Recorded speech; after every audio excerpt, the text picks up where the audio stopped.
Um paninho d'água é bom, né? Um paninho molhado, quer dizer. Vocês entenderam?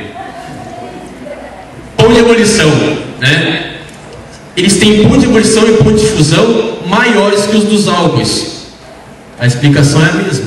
A molécula é mais polar, tá? Consegue fazer as interações entre elas mais fortes ainda, certo? Porque a interação que tem entre uma molécula e outra, é devido a cargas. Se a molécula consegue ter um lado bem positivo e outro bem negativo, isso é bom para ela, porque ela vai conseguir atrair bem a sua vizinha. O lado positivo atrai o lado negativo da que está ao lado, e assim por diante. Então, como a gente viu que o ácido carboxílico consegue ser mais polarizado, ele vai ter pontos de fusão e de ebulição maiores também. Pode passar. No caso dos éteres, ó, os éteres, eles têm... pode passar, pode clicar mais aí.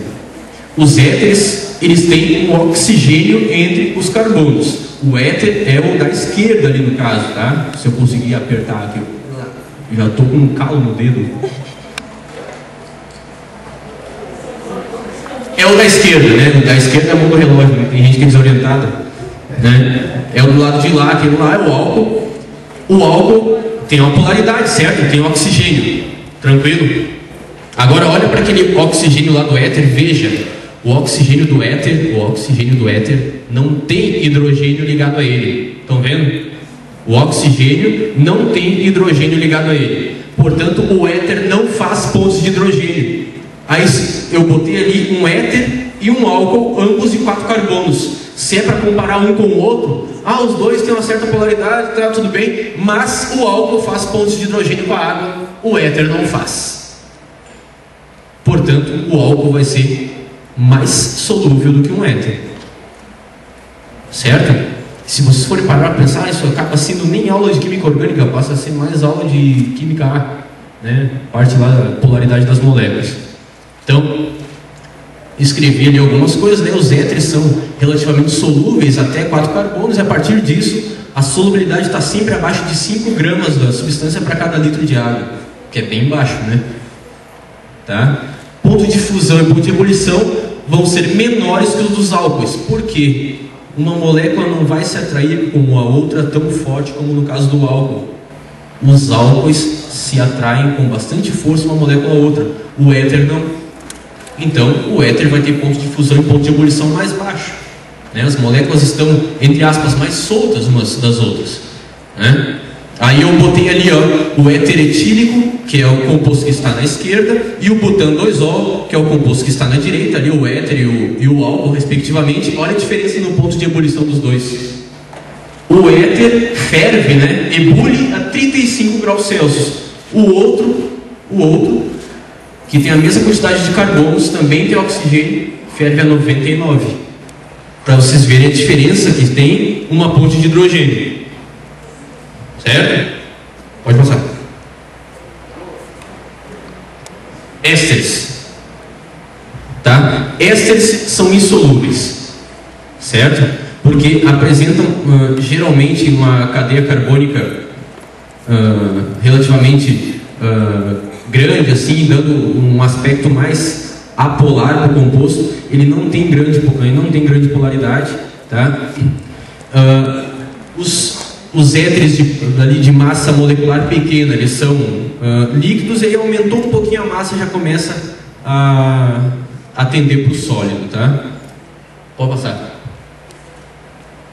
Aí eu trouxe uma questãozinha, tá? Vejam lá, ó. Dá 3 cliques aí para mim. Olha só, tem uma tabela lá com as 3 substâncias X, Y e Z, tá? X, Y e Z, e quer saber quem que poderia ser X, Y e Z. Aí, analisando ali as alternativas, a gente vê que tem só 3 compostos ali, e que pelas alternativas elas ficam misturando um composto e outro. Aí olha lá, ó. É butano, butano e éter etílico. Não tem outro composto, não sei de nenhum desses 3 ali. Olhando para os 3, gurizada, eu botei as estruturas ali, porque isso aqui tu que teria que fazer na hora da prova. As estruturas não fazem parte da questão, eu coloquei ali, tá? Aí olhando para as estruturas, quem que vai ter o maior ponto de ebulição ali? Quem que tem o maior ponto de ebulição? Olhando para as estruturas, falando das estruturas, a bem de cima, do meio ou de baixo? Hã? A de cima tem o maior ponto de ebulição. Portanto, o butano 1-ol é o que tem o maior ponto de ebulição. Olhando para a tabela lá, eu falaria que ele é o Z, certo? Olhando para a tabela, eu chamaria ele de Z. Aí eu já matei a questão, ó. Porque aqui está falando, ó, segundo a tabela, os X, Y e Z podem ser respectivamente. Aí só no V lá, que o álcool é o que tem o maior ponto de ebulição, eu já matei a questão. Vou dar um print aí, tá?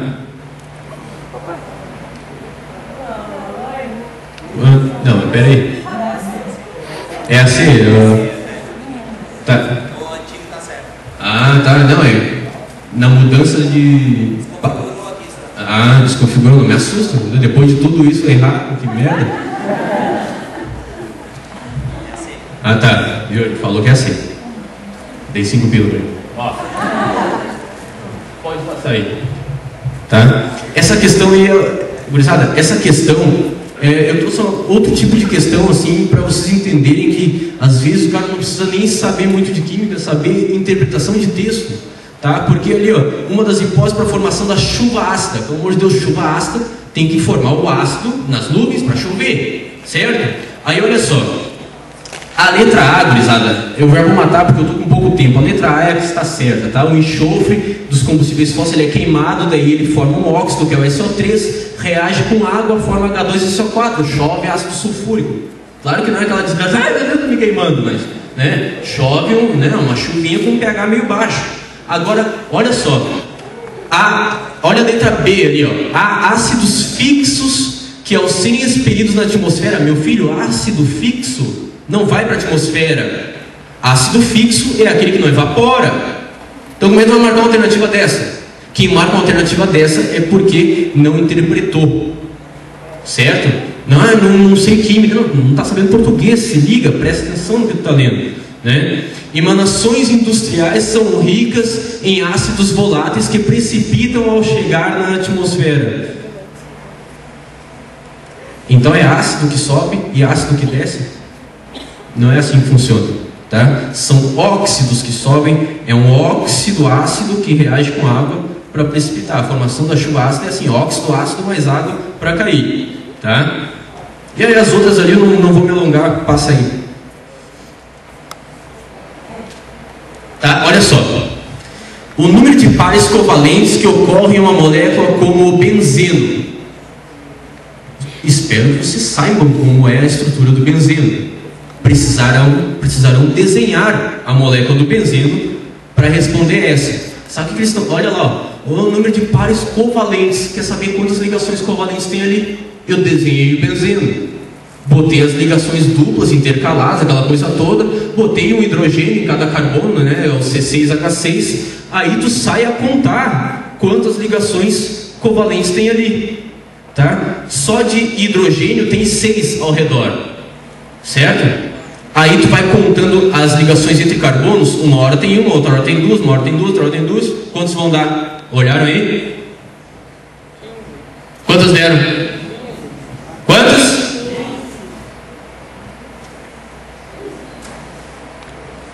Quinze.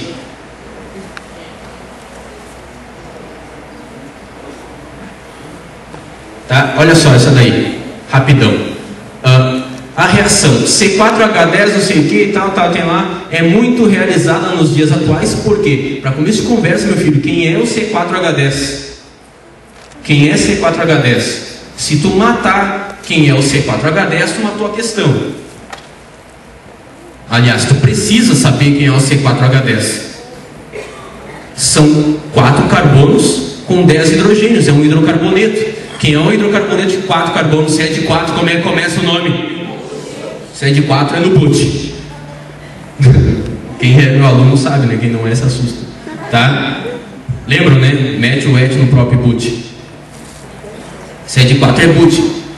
Ali, ó, tá vendo 4 para 10? Se tu escrever 4 carbonos, tu vai perceber que aquilo ali, tu vai precisar ter apenas ligações simples entre os carbonos para conseguir colocar 10 hidrogênios naquela molécula. portanto, é 4 carbonos, são 4 carbonos, ligações simples, é o butano, tá? Dá um cliquezinho aí.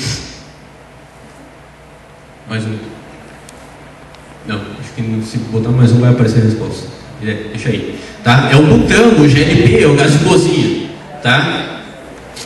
E por que é muito realizada hoje em dia? É uma fonte econômica de vapor d'água. Ah, tu queima gás de cozinha para conseguir vapor d'água. Sabe?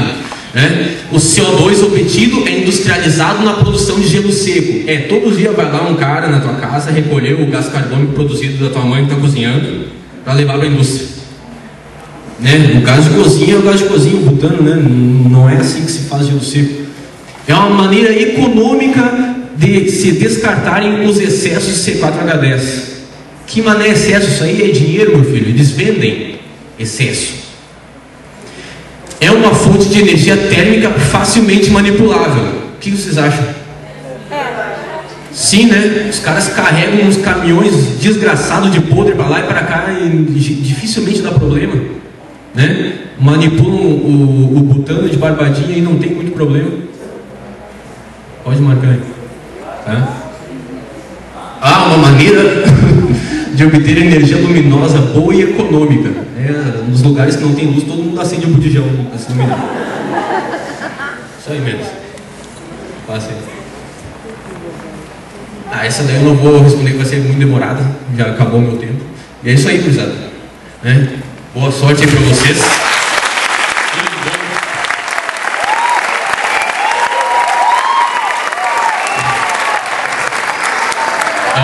Eu só queria saber se os slides vão estar no site do Unijá. Tranquilo. Falou. Vamos lá.